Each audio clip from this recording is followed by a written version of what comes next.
Hi, hello everyone. Welcome to a new productive day with Government Job Aspirant Arpita. নীল আকাশ আর আমার দেশের পতাকা। আজকে স্বাধীনতা দিবস।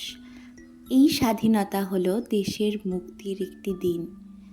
আচ্ছা, স্বাধীনতা মানে কি শুধুই দেশের জন্য? আমার জন্য স্বাধীনতা মানে নিজের স্বপ্নকে নিজের মতো করে বেছে নেওয়ার স্বাধীনতা, নিজের পরিচয় গড়ে তোলার স্বাধীনতা। গুড মর্নিং সবাইকে।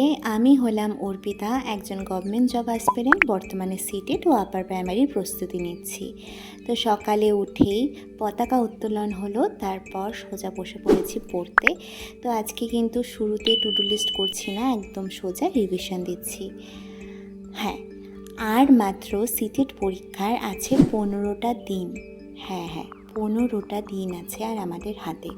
এই 15টা দিন খুবই কম সময়, কিন্তু এতটাও কম সময় নয় যে তুমি তোমার প্রস্তুতিকে আর জোরালো করতে পারবে। কারণ একজন অ্যাসপিরেন্টের কাছে এই 15টা দিন হলো নিজের প্রিপারেশনকে আরও একবার গুছিয়ে নেওয়া, নিজের প্রিপারেশনগুলো কতটা হলো না হলো সমস্ত কিছুকে ঝালিয়ে নেওয়া। তাই 15টা দিন কিন্তু আমাদের জন্য খুবই গুরুত্বপূর্ণ। তো আমি সকালে উঠেই আজকে ক্লাস 7-এর যে হিস্ট্রি সেটাকে রিভিশন দিচ্ছিলাম। হিস্ট্রিটা এমনই হচ্ছে যে বারবার পড়তে হচ্ছে, কিছু কিছু জিনিস মনে থাকছে না, কারণ যেহেতু খুব কম সময়ের প্রিপারেশন, তাই কতটাই আর কভার করা যায়। যতটুকু হয়েছে সেখান থেকেই কিন্তু নানান কোশ্চেন আসছে, যেটা ঘুরিয়ে ফিরিয়ে, যেটার সাথে কোনো লিঙ্ক আছে কিন্তু সেই অর্থে মিল নেই। তার জন্য একটু তো কনফিউজড হচ্ছি কোশ্চেনগুলো সলভ করতে গিয়ে। তো বারবার আমি সেটাই রিভিশন করছিলাম। আমার মতো তোমরাও যারা শুধুমাত্র অ্যাসপিরেন্ট নও, একজন হাউসওয়াইফ বটে, তাদের কিন্তু সময় বের করাটা অনেকটাই ডিফিকাল্ট। কিন্তু তার মধ্যেও আমাদের মাথায় আর একটা জিনিসই কিন্তু এখন চলছে, আমাদের হাতে আর বেশি সময় নেই। তাই এখন সেই অর্থে পড়াশোনার সময় কিন্তু সেভাবে আর বের করা পসিবল না। এখন যখন যেটুকু সময় পাচ্ছি সেটুকু সময়ের মধ্যেই নিজের প্রস্তুতিকে একটু ঝালাই করে নেওয়ার চেষ্টা করছি। তো সকালের দিকটা আজকে অনেকটা সময় পেয়েছিলাম, যেহেতু খুব সকালে উঠেছিলাম, তাই এইখানে 2 ঘন্টার মতো কিন্তু আমার মর্নিং স্লটের পড়া রিভিশন কমপ্লিট করি। তারপর সংসারের কাজকর্ম, রান্নাবান্না সমস্ত কিছু চলে। রান্না সেরে নিজের ব্রেকফাস্ট কমপ্লিট করি। আর জানো তো, মাঝে মধ্যে সংসারের সমস্ত কাজ সব কিছু সারার পর খুব ক্লান্তি লাগে, আর তার মাঝখানে কিন্তু অনেক দিন পর আজকে একটু সেলফ কেয়ারও করে নিলাম। হ্যাঁ, ওই যে বললাম, এই সংসারের সমস্ত কাজ সারতে সারতে কিন্তু অনেকটা সময়ও চলে যায়। তাই যখন পড়তে বসবো অনেকটা ক্লান্তি লাগে, ইচ্ছে করে না যে আজ আর পড়ি। কিন্তু সেই মুহূর্তেই মনে একটাই রিমাইন্ডার চলে, যে পথটা বেছে নিয়েছি সেই পথটা এতটাও সহজ না, কিন্তু যেহেতু এই পথে নেমেছি তাই লড়াই তো শেষ পর্যন্ত করতেই হবে। তো এখন সমস্ত কাজ সেরে, স্নান সেরে তারপর বসেছি আমার সেকেন্ড স্লটের পড়াশোনাতে। আর এখন চলছিল কিন্তু প্র্যাকটিস, আমি পিওয়াইকিউ সলভ করছিলাম। এখন প্রিপারেশনের মূল লক্ষ্য বা প্রিপারেশনের মূল চাবিকাঠি কিন্তু প্র্যাকটিস। আর প্রিপারেশন তোমার কতটা কি হলো সেটা তুমি বুঝতে পারবে রিভিশন, প্র্যাকটিস আর সেলফ অ্যানালাইসিস করে। তো যতটা পারো পিওয়াইকিউ, মক এইগুলো দেওয়ার চেষ্টা করো, আর পুরনো পড়া রিভিশন করে যাও। তো আমিও সেটাই চেষ্টা করছি। দেখা যাক কীভাবে কতটা আগাই, কতটা কীরকমভাবে নিজেকে তৈরি করতে পারি। তো এক্সাম যেহেতু খুব সামনেই, 6 তারিখ আমাদের এক্সাম সেপ্টেম্বরে, তো আর বেশি দিন নেই। তো এইটুকু দিনের মধ্যে নিজেকে নিজের বেস্টটা দিয়ে তৈরি করার চেষ্টা করছি। তো তোমরাও করো। তো আমার জানো তো, এই পড়ার মাঝে মধ্যে আমাকে দেখতে আসে এনারা, এই জানলার ওপারে ঠকঠক করতে থাকে।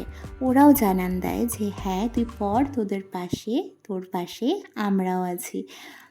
তো বেশ মিষ্টি লাগে কিন্তু জিনিসগুলো, না? প্রকৃতি কিন্তু আমাদের অনেকভাবে অ্যাক্টিভ রাখে, কিন্তু আমরা এই ফোনের যুগে ফোনে যতটা এঙ্গেজ হয়ে যাই ততটা বেশি প্রকৃতির ওপর কান দিই না।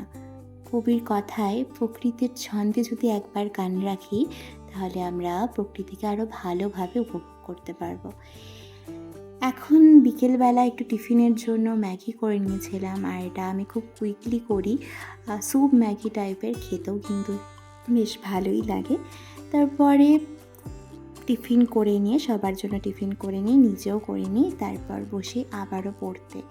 আর এই যে আমি যে বইটার থেকে পিওয়াইকিউ সলভ করছিলাম, এখানে জানো তো খুব ভালোভাবে মাইন্ড ম্যাপ দেওয়া আছে, যেখানে বেশিরভাগ টপিকই এত সুন্দরভাবে দেওয়া যে খুব ইজিলি কিন্তু আমরা রিকল করতে পারছি জিনিসগুলো।